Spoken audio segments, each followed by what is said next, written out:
himself to sekolah, not his Yeah. business. His business. Also his business. Oh my god. Because his business sekolah. But this It's collab. He goes before collab or that Oh, before udah lama banget bukunya. Bukunya kan ngebum banget. ngebum banget. Beliau kan diundang di mana-mana ya kan. Itu buku yang paling bagusnya tuh Rich Dad Poor Dad. Mungkin udah ada yang baca. Ah ya. Rich Dad. Yang ada Satu lagi kuadrat ini. itu, Pak. Hah? Yang ada kuadrat. Itu di situ kan. Satu lagi ada lagi ini YA Students. Ada book buat ada. Word for C students. Itu bagus loh gitu. Maksudnya dikasih tahu betul kan? Ya, dalam sehari-hari kita bisa lihat anak-anak yang di sekolahnya nilainya tinggi, akhirnya kerjanya di perusahaan yang waktu sekolah itu nilainya rendah gitu. Jadi kan sebenarnya si Robert memang lebih sangat mengutamakan bisnis. Dia tidak terlalu mementingkan pendidikan sekolah. Dia tidak terlalu itu prinsip dia kayaknya.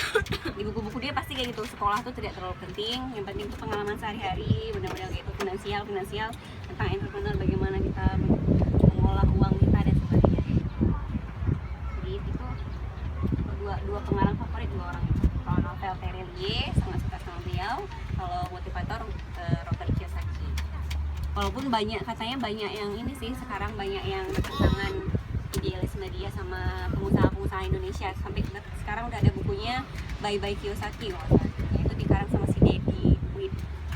Jadi situ mematahkan semua teori Kiyosaki. Masih belum baca bukunya.